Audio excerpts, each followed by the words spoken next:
the chairman of the NYS Council, my good friend General Juki Mwaniki, Director General Bonatebul, members of the council, senior members of staff and management, wagwana servicemen and women, hamjambo. Hamjambo tena. Ni furaha yangu leo kuwa hapa na nyinyi. Ni siku 19 peke yake tangu rais wetu anitunuku hii heshima ya kipekee ya kuwa waziri wa huduma ya umma, public service, mambo ya utendakazi na mambo ya kuhakikisha ya kwamba sisi kama serikali tunatenda ile ambao ni wajibu yetu kulingana na ile mamlaka ambao nyinyi kama wananchi wa Kenya mlitupea. Na katika hiyo kazi yangu niko na majukumu mawili ya muhimu.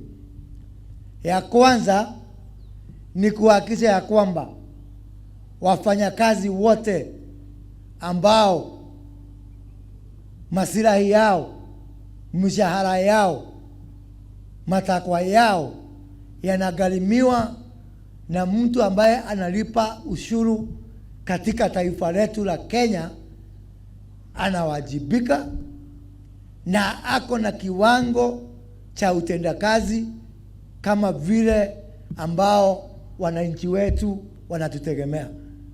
So therefore, my first task in this ministry, and within only 1 week, I was able to release or share with the public my 10-point plan of what I'm going to do to ensure we have got accountable government, a government that goes to the public, tells them what to do, what they are doing, to share with the public, because we are not bosses.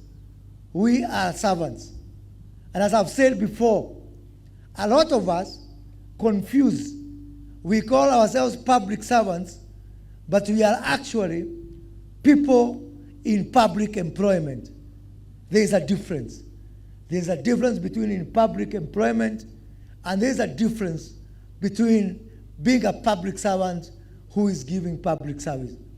So I am going to ensure that all of us, from ministers to PSs to CEOs to chairmen and board members, we go to the people through what we are calling Wajibika county hall forums across the country and share with the people who employed us. A lot of us, we are very good at accounting to our bosses. Mtu anaenda kwa PS, anamwambia mkubwa, anaenda kwa director, anamwambia mkubwa. Hao sio wakubwa wenu.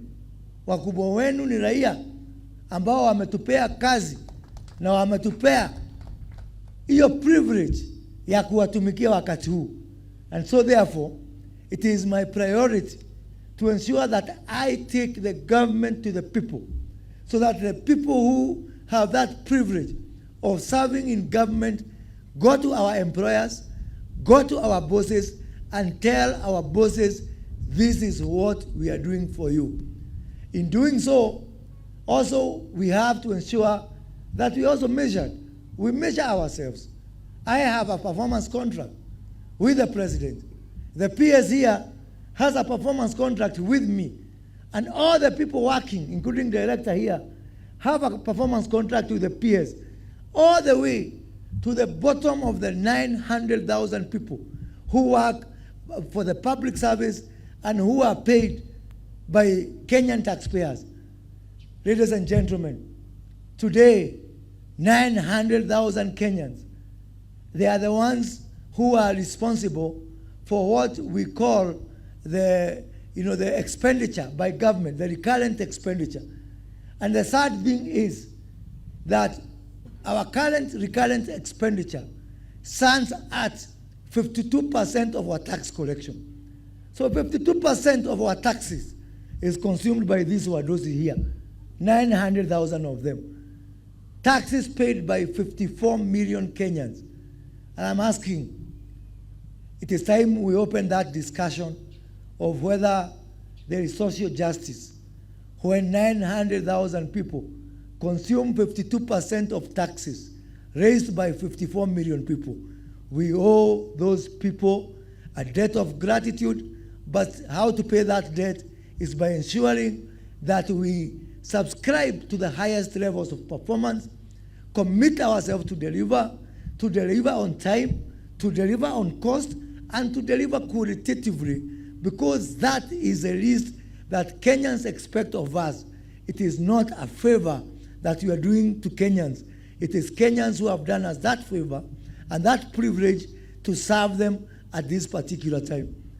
But also, as people in government, we are very good in measuring ourselves. Oh, if you ask us, we are very good. We always score A. Wengine wanasema wako na A+ in their performance. But what I'm going to do also, I am going to give Kenyans a chance to say what they think of us. Because it's not just what we think of ourselves. So through our Pasha platform, which we are going to roll out, to give every Kenyan, to give a feedback. If you are denied a service, you have applied to Kenya Power to be connected, to get a meter. You are waiting for 6 months. You go online. You can choose to reveal yourself or to do it anonymously. But that report will come. It will be logged in by Kenyans, and it will be analyzed to see ni nani amechukua hongo pale kwa barabara. Sasa hii mtu anaenda pale, utajikuta tu my friend, namba yako wewe askari imeandikwa pale na raia. Wewe ambaye ni county government, watu wanakuja kwako for approvals. Unafikiria serikali ni yako? Unasahau kwamba ni wananchi wamekupatia ruhusa. These wananchi, I'll give them a chance to come and report. And you know what? I am going to have a very huge back office and call center to analyze those complaints. And guess where that call center and back office is going to be? It's going to be right here at the NYS. So wale ambao wamezoea kulegalega, mimi asubuhi nitakuwa nakuja hapa kila asubuhi, naambiwa wizara ya mashamba, hapo ndio wananchi wanalalamika. Idara ya polisi, hapo ndio wananchi wanalalamika. Pale Kenya Power, hapo kuna jana kulikuwa na malalamiko 20, na nyinyi servicemen and women are going the same way. You are working there at Vigilance House to ensure that you serve Kenyans. Hii kazi ya kufuatilia malalamiko ya Wakenya, mtaweza ama hamtaweza? Mtaweza ama hamtaweza? Kama mmeweza ile nimeona hapa ati nyinyi ndio mnashika bunduki from that call center hapo Vigilance House. Hii ya kushika hawa na lega, mimi najua hiyo kazi mtafanya. And with the same vein, we are going to ensure that we have got an efficient, productive, and accountable public service. We are going to relook at all the processes within government. We are going to review our state corporations and to ensure that they stop becoming a burden to all Kenyans. We are going to expand and review and improve on our Huduma Center to ensure that we have got a network of a minimum 1,000 Huduma Centers, each of them employing 4 to 5 people, all of them from the NYS, to ensure that we take our service to the farthest point of this country, to the bottom of the pyramid, and to ensure that we give the service to mwananchi that they truly deserve. Now wengine, I look forward to some of you graduating from here. Tuko na shule yetu hapa, Kenya School of Government, which is under the PS Public Service here, and PS Public Service. I really want to request you to work with the Director General of NYS to ensure that we have people who are living here to actually do diplomas and degrees at the Kenya School of Government, so that It becomes a graduation point for those people who are living here so that they can also have a chance to graduate and work in government. We have a workforce that is nearing aging. A lot of senior cadres in government now, watu kama unaona watu wako na miaka 57, 58, 59, and as they retire, and I wish them blissful retirement, hawa vijana ndio watachukua nafasi zao. Nimeona hapa hawa vijana wetu ambao wanafanya kazi kule kwa airport, hata tumewaweka baridi, hata wameambiwa waombe kazi, wanaanza kutetemeka. Sio makosa yao, ni makosa yetu, kwa sababu tumeweka hawa vijana baridi.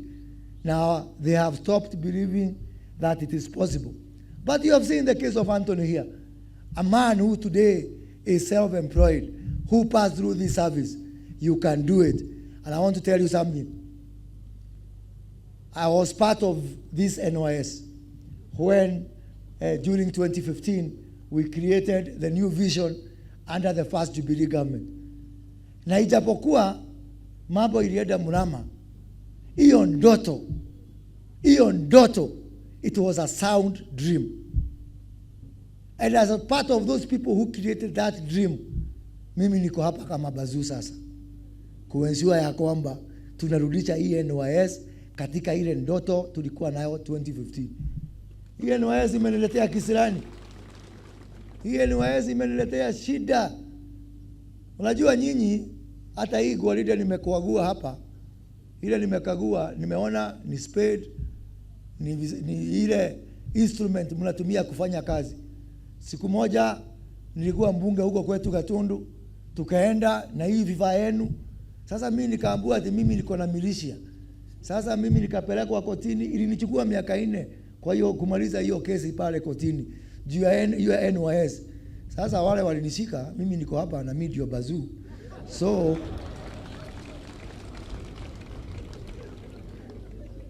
hii NYS will be the center of gravity in this country. And I want to tell the young people in this country, we have hope. There's a better tomorrow. And we cannot absorb all young people in this country. But we will set for them a living example. We will raise a bar and show that there can be hope.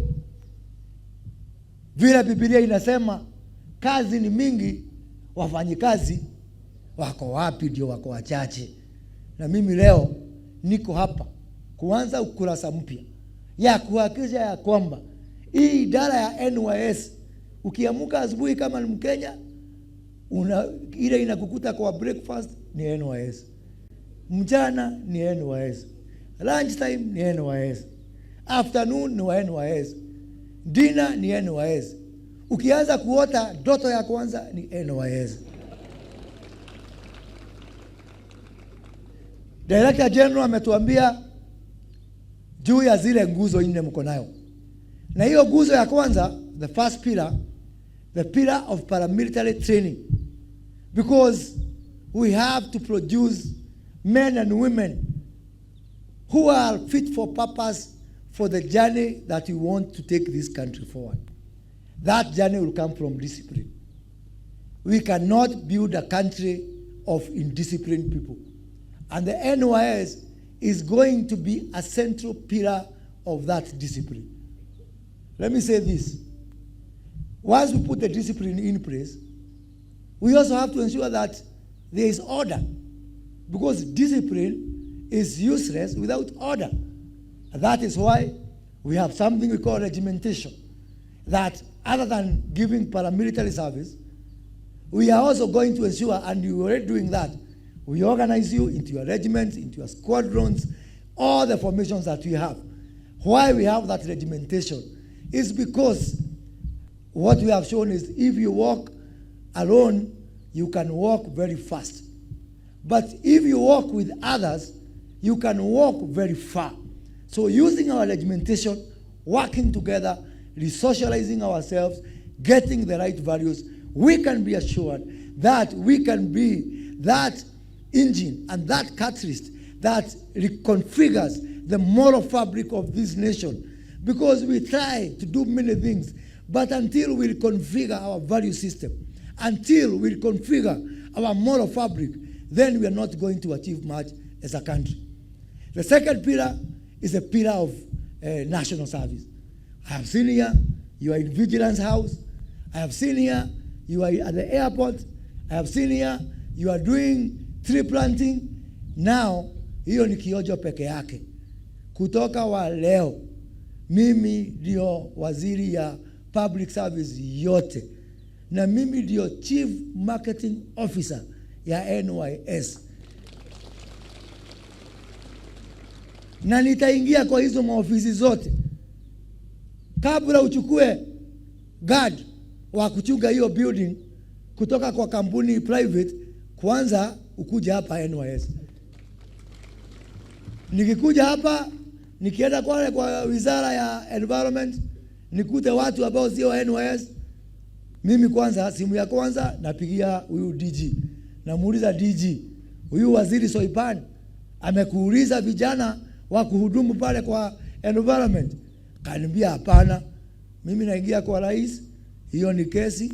Halafu nakuja kwa raia, mimi nawaambia hapa kuna watu ambao hatuko kwa mwelekeo moja wa kuokoa vijana wetu kutoka kwa ile janga ya ukosefu wa ajira, ya ukosefu wa matumaini, na tumewanyima vijana wetu nafasi ya kuanza ile jamhuri mpya ambao tunataka kujenga. So I am going to work very hard with you and for you to ensure that we expand this national service to be in all spheres, in our security, in our environment, in our agriculture, everywhere that the government of Kenya requires manpower, it must start with NYS. But for us to do that, we have to be sustainable. And that's why for me, this pillar of commercialization, the pillar of enterprise development. Sasa, hiyo huduma yote mnafanya, hawa wadosi wakichukua watu kutoka huko nje, hao wanalipa. Hakuna mtu anapewa hiyo huduma bure, wanalipa. Vile wanalipa kwa private companies huko, lazima kwanza walipe ya NYS. Na walipe vizuri na sawa sawa. Na mimi ndio debt collector yako Bwana Temburu. Mtu akiregalega wewe unanijua. Mimi nitachapa hao kiboko, they must pay, and they must pay the right price so that this program can be sustainable. But not just service.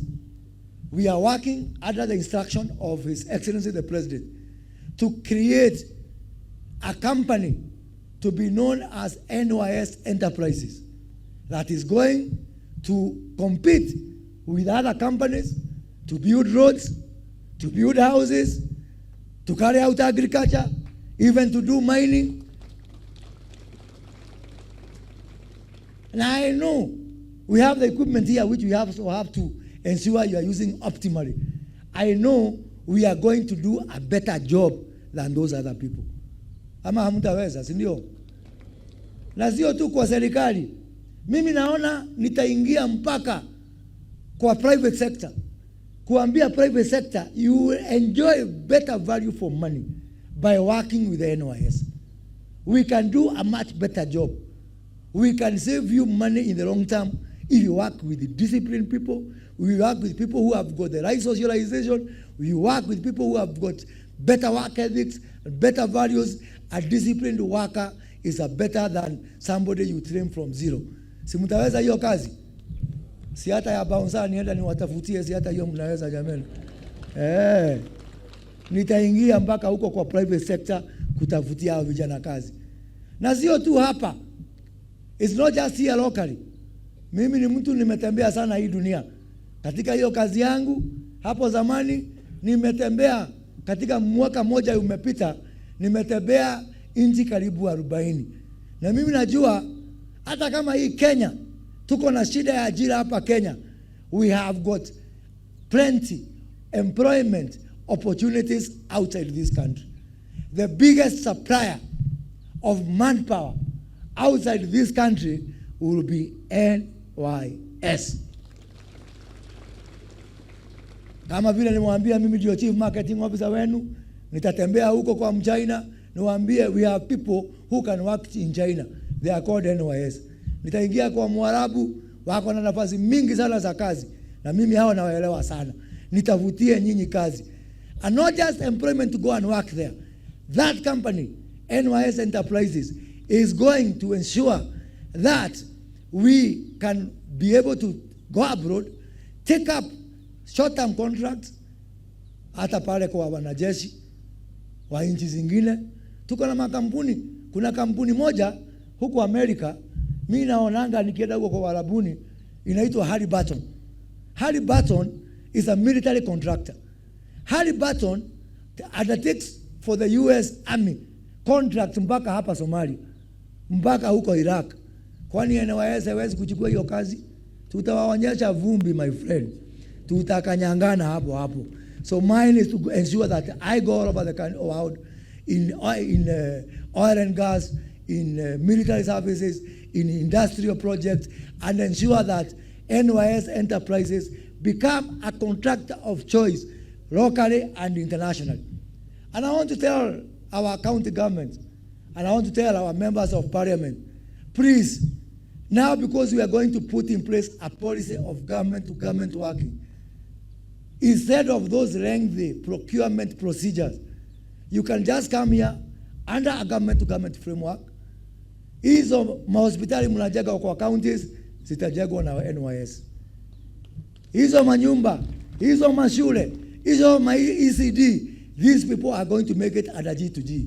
You as a governor, you as a member of parliament, you cut the time, you save the cost, and you ensure there is more qualitative delivery of what you are doing.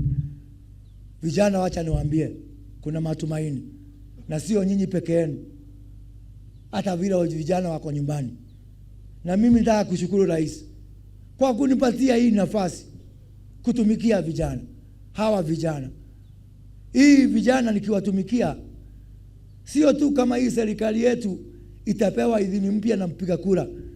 Mimi rais nataka kuambia kwa kunipa hii kazi, nikiokoa vijana na wale ambao wamekaa kwa shopping center, na wale ambao wamepotelea kwa bangi, na wale ambao wamepotelea kwa ulevi, niweze kuwarudisha hapa NYS na kuwafanya wakuwe wananchi ambao wanaheshimika. Mimi najua kwa hivi vile kazi umenipatia Mheshimiwa Rais, nafasi yangu ya kuenda biguni imeenda juu kidogo. Situmpigie rais makofi kwa sababu ya kufanya rais mimi safari yangu ya kwenda kumuona Mungu na macho. Because hii kazi ya kuokoa vijana hii Kenya, hii sio kazi unaweza kufanya kwa sababu ya mshahara. Hii sio kazi unaweza kufanya kwa sababu ya siasa. Hii ni kazi ya Mungu. Hawa watoto wetu vile tumewaachilia wamekosa matumaini. Wengine hata wanatoa maisha yao. I want to assure you, my children, my brothers, my sisters, hope is coming. And this country will change. And you'll be the agents of changing this country. We cannot give in, as Anthony has told us, to complaints and to desperation and for thinking there is no tomorrow. And I want to tell those people who are today in government, public service. Unajua, hawa watu wako na kazi, sijui ni kwa nini hawakuangi na haraka. Lakini hawa, they have got no 1 minute to waste. This is a national disaster. This is a national catastrophe. This is a national calamity. These people are uncomfortable. They are uncomfortable. They have discomfort. They are afflicted. You people, you are comfortable. Now, I want to do something. I want to afflict these comfortable people. And I want to comfort these afflicted people. Mtu ajue haya jamani. Nyinyi hamuna haraka. Kwa nini mkuwe na haraka? Si kazi iko. Si mshahara iko. Sasa pole pole tu mkiona kama ni mchezo, mimi nitawafurusha nje na hawa waingie tuone vile wanaweza kufanya kazi. And that is why, Madam Veronica Duva, under your performance management and delivery, I'm waiting for your report. Nimeona juzi na nilizoongea huko Kericho. Mtu akifikisha miaka 60, tafadhali enda nyumbani. Kuna wengine akifika 58, saa hiyo ndio nakumbuka ako na disability ya jicho moja, ndio aongezewe muda. Hapana, nimewashika. Na bwana PS, I'm waiting for your report. I'm waiting for your report of those people who are misusing our generosity. Rais amesema, na amesema very clearly, mtu akifikisha miaka 60 enda nyumbani. Wacha kutafuta sababu zingine za kuja. Na mwambie vijana, ndoto yangu, kabla mtu aandikwe kazi ya serikali, lazima apitie NYS. So that even those people who are going to be in the Ministry of Labor, Ministry of Water, Ministry of Lands, we make sure that we can trace them back. We have traceability from the factory where they were created. And that factory is right here in NYS. Ndio nikiona mtu akona ufisadi, analegalega, mimi nitakuja niulize DG, hii ndio ulifunza huyu mtu. Huyu mtu kweli alipitia mikono yake. Sasa because we come from nowhere, we have no way of tracing back. So I want to ensure that I push this policy, and I'm going to present a cabinet memo for cabinet to approve, that any new hiring in the public service, mtu akuje ameuma certificate ya NYS kwa meno.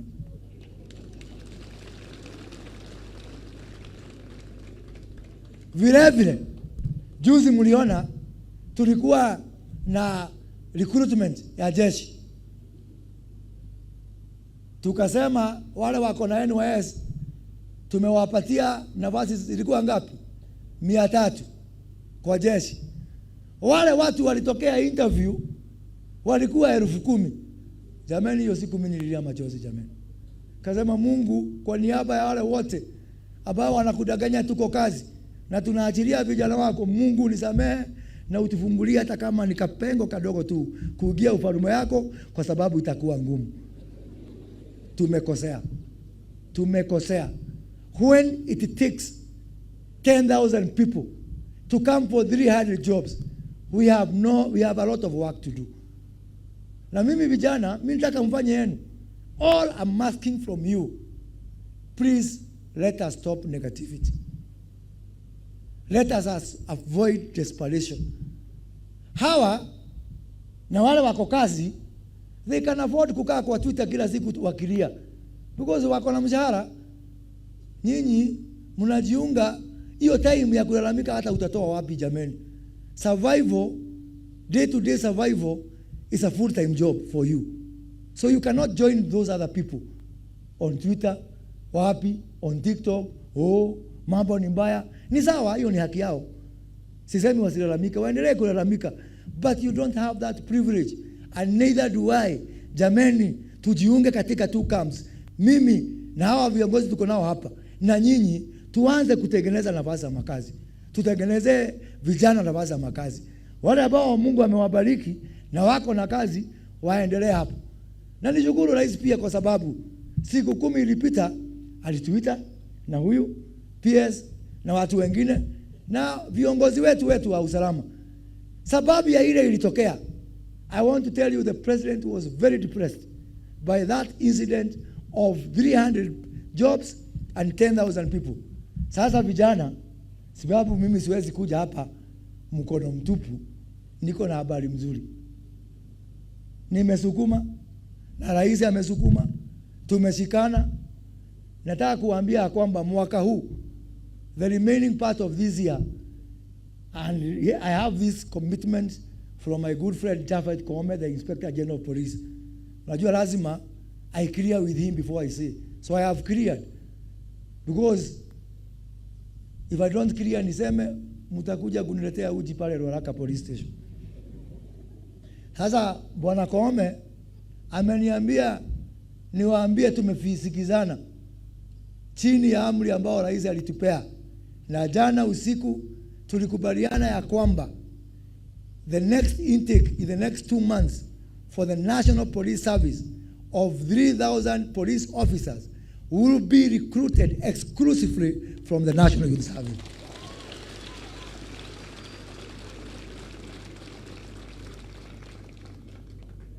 Vile vile kuna jamaa anaitwa Erastus Kanga pale kwa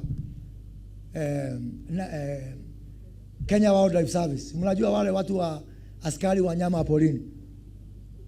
Na wamekubali ya kwamba within the next 1 month he is going to recruit 1,500 servicemen at KWS, and all of them will be recruited exclusively from the National Youth Service.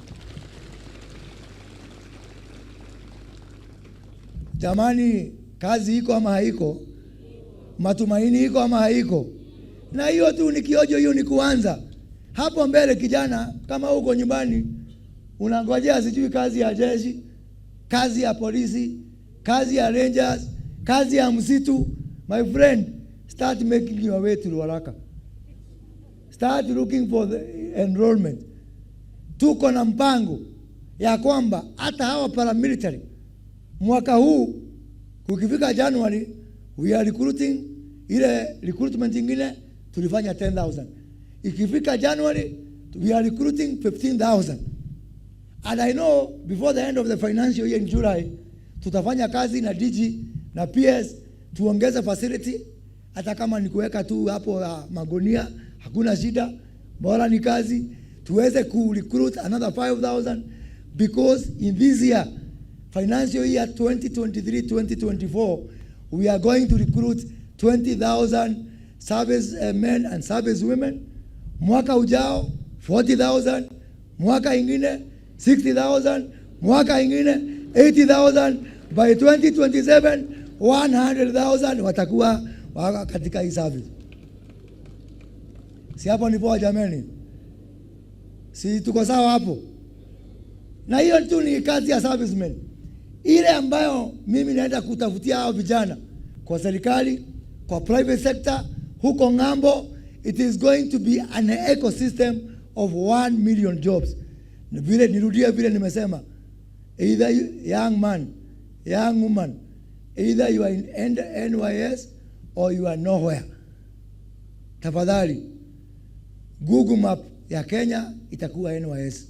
Kama huko kwa NYS, you are nowhere. Kama unataka kuingia polisi, kuja NYS. Kama unataka kuingia jeshi, kuja NYS. Kama unataka kufanya kazi ngambo, kuja NYS. Kama unataka kunufaidika na ile pesa tunaita ya carbon credit ya climate change, that 50 million seedlings ambao rais ametupea, tumekubaliana na UDG, we must multiply it 4 times, and by June 30th, 2024, we must provide this country with 200 million seedlings. Na hiyo 200 million seedlings, mimi hiyo maneno ya climate change mnaona rais akizunguka, mimi naielewa. I'll ensure that wale watu wanafanya pollution, hiyo pesa ya climate net zero kwanza ikuje hapa NYS, because we have something you can be able to show.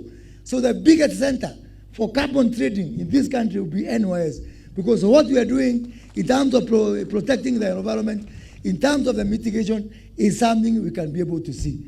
So mimi niko hapa kwanza kuwashukuru kwa sababu ya kunialika hapa. Na mimi najisikia niko nyumbani kabisa. Na niko hapa kuambia hii kazi tutanyorosha kabisa. Kwa barabara, kwa ofisi, kwa ndege, kwa ngambo, wapi na wapi, the next person to you will be an NYS person.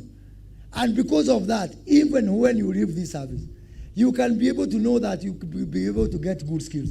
Na mimi nimshukuru Anthony. Wapi Anthony? Anthony yako wapi? Anthony amenifurahisha. Anthony amesema hakuna crime inaitwa kujaribu.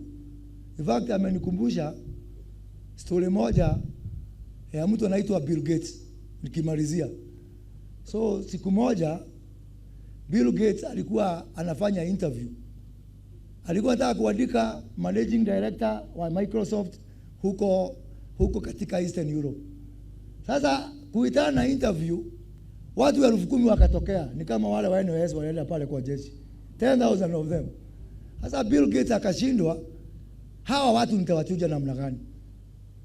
Akasema, kama uko hapa na haujawahi kuwa manager wa watu 5,000 enda. Sasa nusu ya watu 5,000 wakaenda. Wakabaki watu 4,999 plus one guy alikuwa anaitwa Kamau. Kamau has never managed anybody. Lakini akasema, anyway, what do I lose? Wacha nijaribu tu, kama huyu Anthony tu. Wacha tu nijaribu bahati yake. So Bill Gates akafurahi, lakini akasema bado 5,000 people ni wengi sana. How do I reduce them wakuwe wachache? Akasema hii kazi kuna lugha moja inaitwa Kisalbia. Na most of the people in that region wanaongea hiyo lugha. Akasema kama huwezi kuongea hiyo lugha ya Salbia, hebu toka hapa, enda. And everybody akatoka. Wakabaki tu watu wawili. Kamau na mtu mmoja. Kamau hajui kuongea hiyo lugha, lakini akasema anyway, what do I have to lose? Kama huyu tu Anthony hapa. Hasa Bill Gates walipoachwa wawili, akafurahi sana, akasema yani hao watu wote wamekuja 10,000 ni nyinyi wawili. Kwanza mko na ile experience bao mimi natafuta. Pili, hata ile lugha ya hii kazi mnaielewa. Sasa fanyeni hivi, ongeeni hiyo lugha ya Kisalbia mko wawili. Kamau akasema, "Guy, bahati yangu imeisha." Sasa lazima angesema kitu. So akaambia huyu mwingine kwa kikua, akamwangalia akasema, "Kwa ana tia modo wa nyoba." Sasa anaanza kujiharia, sema sasa huyu mtu nitasemaje? Ule jamaa akajibu akasema, "Gotire na oru."